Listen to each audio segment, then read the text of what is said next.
মীন ৰাশিৰ লোকসকল সাৱধান। 1 এপ্ৰিলৰ পৰা 10 এপ্ৰিলৰ মাজত আপোনাৰ জীৱনত এনেকুৱা এটা ঘটনা ঘটিব পাৰে যিয়ে আপোনাৰ ভাগ্যৰ দিশ সলনি কৰিব পাৰে। টকা পইচা, কৰ্মক্ষেত্ৰ, ব্যক্তিগত জীৱনত কিছুমান আচৰিত পৰিৱৰ্তন আহিব, কিন্তু এই সময়ছোৱাত এটা ভুল সিদ্ধান্তই আপোনাক ডাঙৰ ক্ষতি কৰিব পাৰে। সেয়েহে আজিৰ এই ভিডিঅ'টোত শেষলৈকে নিশ্চয় চাওক, কাৰণ মই ক'ম কোনটো দিন আপোনাৰ বাবে আটাইতকৈ ভাগ্যশালী আৰু কোনটো দিন আপুনি সাৱধান থাকিব লাগিব। নমস্কাৰ বন্ধু বান্ধৱীসকল, আপোনালোকে চাই আছে মোৰ ইউটিউব চেনেল MG ৰাশিফল। আজিৰ এই ভিডিঅ'ত আমি আলোচনা কৰিম মীন ৰাশিৰ 1 এপ্ৰিলৰ পৰা 10 এপ্ৰিলৰ ভিতৰলৈকে এই সম্পূৰ্ণ ৰাশিফল। এই সময়ছোৱাত গ্ৰহ নক্ষত্ৰৰ অৱস্থান আপোনাৰ জীৱনত কেনে প্ৰভাৱ পেলাব, টকা পইচা সম্পত্তিৰ ক্ষেত্ৰত কেনে থাকিব, কৰ্ম আৰু ব্যৱসায়ত কি পৰিৱৰ্তন আহিব পাৰে, আৰু প্ৰেম তথা দাম্পত্য জীৱনত কি ঘটনা ঘটিব পাৰে, সেই সকলো বিষয়ে আজিৰ এই ভিডিঅ'ত বিস্তাৰিতভাৱে আলোচনা কৰিম। লগতে জানিব পাৰিব আপোনাৰ শুভ তাৰিখ, শুভ সংখ্যা, শুভ ৰং আৰু কিছুমান গুৰুত্বপূৰ্ণ প্ৰতিকাৰ। সেয়ে ভিডিঅ'টো স্কিপ নকৰাকৈ শেষলৈকে চাই থাকক। আহক তেন্তে আৰম্ভ কৰোঁ। মীন ৰাশিৰ লোকসকলৰ বাবে 1 এপ্ৰিলৰ পৰা 10 এপ্ৰিললৈকে এই সময়ছোৱা টকা পইচা আৰু সম্পত্তিৰ বিষয়ত মধ্যমীয়া ফল লৈ আহিব। এই সময়ছোৱাত কিছুমান ভাল সুযোগ আহিব পাৰে, কিন্তু লগে লগে কিছুমান অপ্ৰত্যাশিত খৰচো আহিব পাৰে। সেয়ে টকা পইচাৰ ব্যৱহাৰৰ অলপ সাৱধানতা অৱলম্বন কৰাটো খুবেই প্ৰয়োজনীয়। এই সময়ছোৱাত বহু মীন ৰাশিৰ লোকৰ বাবে আগতে ৰৈ থকা ধনৰ কামবোৰ লাহে লাহে আগবাঢ়িবলৈ আৰম্ভ কৰিব পাৰে। যদি আপুনি ক'ৰবাত ধন লগাই ৰাখিছে বা ক'ৰবাৰ পৰা ধন পোৱাৰ আশা কৰিছে, তেন্তে এই সময়ছোৱাত সেই ধন পোৱাৰ সম্ভাৱনা বৃদ্ধি পাব পাৰে। বিশেষকৈ 3 এপ্ৰিলৰ পৰা 7 এপ্ৰিলৰ মাজত ধন সম্পৰ্কীয় কিছুমান ভাল খবৰ পাব পাৰে। ব্যৱসায় কৰা মীন ৰাশিৰ লোকসকলৰ বাবে এই সময়টো অলপ গুৰুত্বপূৰ্ণ হ'ব। নতুন ইনভেষ্ট কৰাৰ আগতে ভালদৰে চিন্তা কৰক। খৰধৰ কৰি লোৱা সিদ্ধান্তই টকা পইচাৰ ক্ষেত্ৰত কিছু সমস্যাৰ সৃষ্টি কৰিব পাৰে।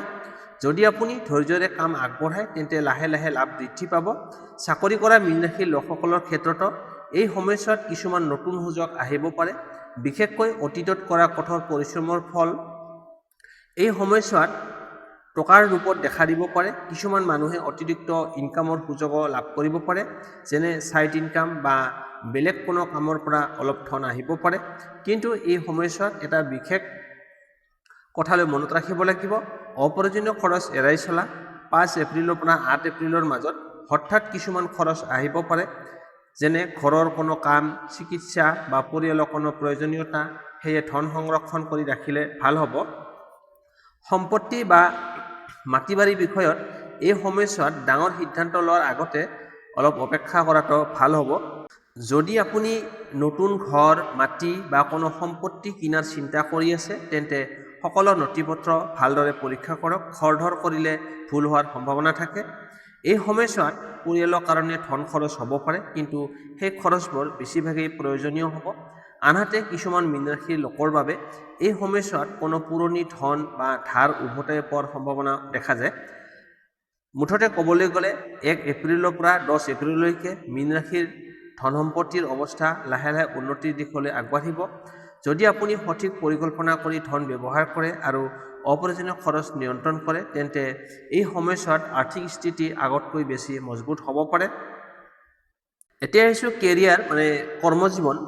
মীন ৰাশিৰ লোকসকলৰ বাবে 1 এপ্ৰিলৰ পৰা 10 এপ্ৰিললৈকে এই সময়ছোৱাত কৰ্ম আৰু কেৰিয়াৰৰ ক্ষেত্ৰত যথেষ্ট গুৰুত্বপূৰ্ণ হ'ব পাৰে। এই সময়ছোৱাত আপোনাৰ পৰিশ্ৰম আৰু ধৈৰ্যৰ ফল লাহে লাহে দেখা দিবলৈ আৰম্ভ কৰিব। আগতে যিবোৰ কামত বাধা আহিছিল, সেইবোৰ সমস্যা লাহে লাহে দূৰ হোৱাৰ সম্ভাৱনা দেখা যায়। চাকৰি কৰা মীন ৰাশিৰ লোকসকলৰ বাবে এই সময়টো কিছুটা ব্যস্ততাৰ মাজেৰে পাৰ হ'ব পাৰে।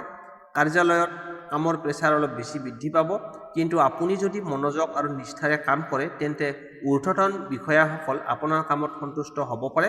বিশেষকৈ 4 এপ্ৰিলৰ পৰা 8 এপ্ৰিলৰ মাজত আপোনাৰ কামৰ প্ৰশংসা বা কোনো নতুন দায়িত্ব লাভ কৰাৰ সম্ভাৱনা আছে। এই সময়ছোৱাত মীন ৰাশিৰ লোকসকলৰ বাবে নতুন চাকৰিৰ সুযোগো আহিব পাৰে।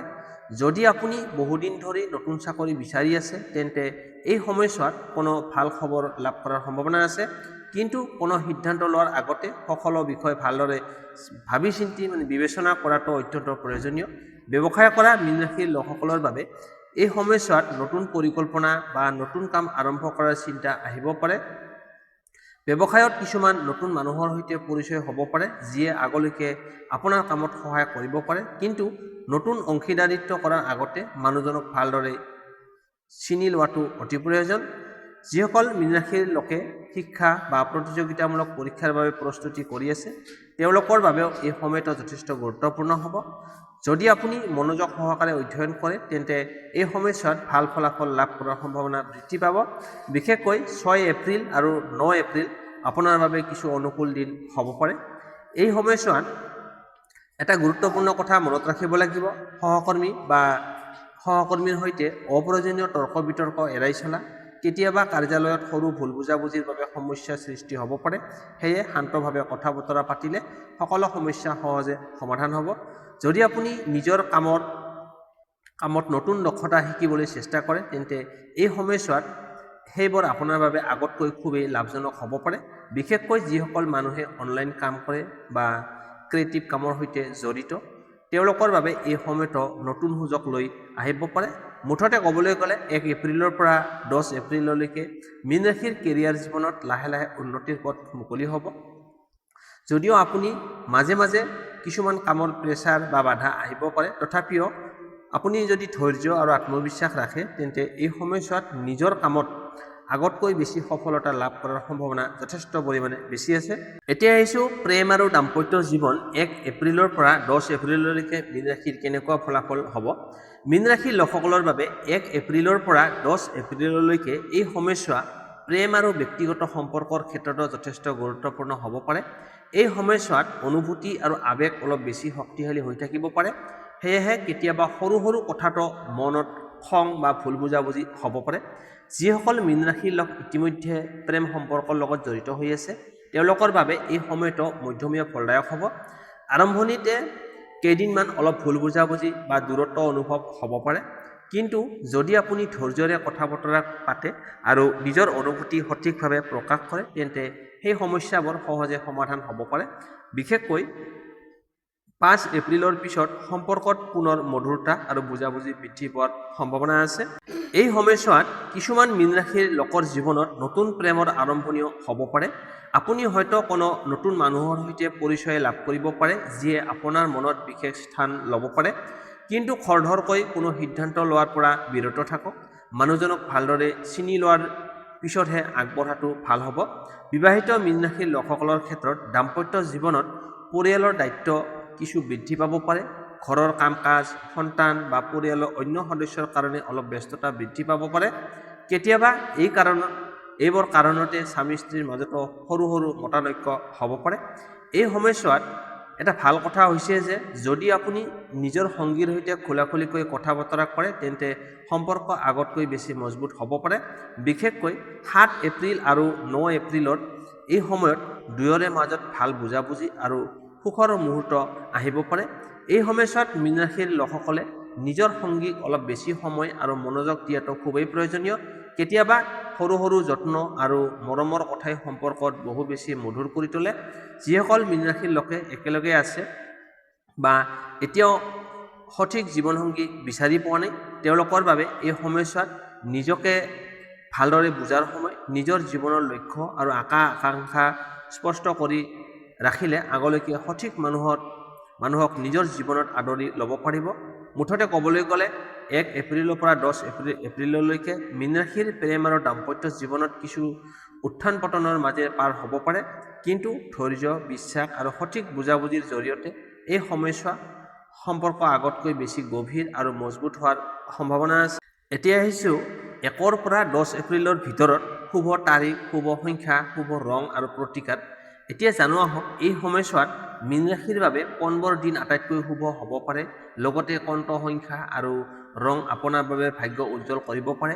শুভ তাৰিখ 1 এপ্ৰিলৰ পৰা 10 এপ্ৰিলৰ ভিতৰত 3 এপ্ৰিল, 6 এপ্ৰিল আৰু 9 এপ্ৰিল আপোনাৰ বাবে বিশেষভাৱে শুভ হ'ব পাৰে।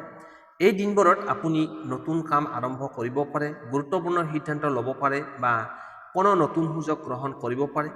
এই দিনবোৰত ভাগ্যৰ সহায় কিছু বেছি পোৱাৰ সম্ভাৱনা থাকে। শুভ সংখ্যা এই সময়ছোৱাত মীন ৰাশিৰ বাবে 3, 7 আৰু 9 সংখ্যা বিশেষভাৱে শুভ বুলি গণ্য কৰা হৈছে। যদি আপুনি কোনো গুৰুত্বপূৰ্ণ কাম কৰে, কিবা সিদ্ধান্ত লয় বা কিবা নতুন আৰম্ভ কৰে, তেন্তে এই সংখ্যাবোৰ আপোনাৰ বাবে ভাগ্যশালী হ'ব পাৰে। এতিয়া আহিছোঁ শুভ ৰং। এই সময়ছোৱাত আপোনাৰ বাবে হালধীয়া মানে য়েলো, আকাশী নীলা স্কাই ব্লু আৰু হোৱাইট মানে বগা এই ৰংবোৰ শুভ বুলি গণ্য কৰা হৈছে। যদি আপুনি এই ৰঙৰ কাপোৰ পিন্ধে বা নিজৰ ওচৰত এই ৰঙৰ কিবা বস্তু ৰাখে, তেন্তে ইতিবাচক শক্তি বৃদ্ধি পোৱাৰ সম্ভাৱনা থাকে। এতিয়া আহিছোঁ প্ৰতিকাৰ মানে ৰেমেডি। এই সময়ছোৱাত ভাগ্য শক্তিশালী কৰিবলৈ আৰু জীৱনত বাধা বিঘিনি দূৰ কৰিবলৈ কিছুমান সৰু কিন্তু গুৰুত্বপূৰ্ণ প্ৰতিকাৰ কৰিব পাৰে। প্ৰথমতে, প্ৰতিদিনে ৰাতিপুৱা উঠি ঈশ্বৰৰ নাম স্মৰণ কৰক আৰু মনটো শান্ত কৰি দিনটো আৰম্ভ কৰক। দ্বিতীয়তে, সোমবাৰ বা বৃহস্পতিবাৰে গৰীব বা দুখীয়া মানুহক কিবা খাদ্য বা বস্ত্ৰ দান কৰিলে আপোনাৰ জীৱনত শুভ ফল আহিব পাৰে। 3 নম্বৰ, প্ৰতি বৃহস্পতিবাৰে অলপ হালধি বা বুটৰ দালি দান কৰিলে ধন আৰু সৌভাগ্য বৃদ্ধি পোৱাৰ সম্ভাৱনা থাকে। আনহাতে ঘৰৰ ভিতৰত ইতিবাচক শক্তি বজাই ৰাখিবলৈ নিয়মিতভাৱে প্ৰাৰ্থনা বা পূজা কৰা ভাল।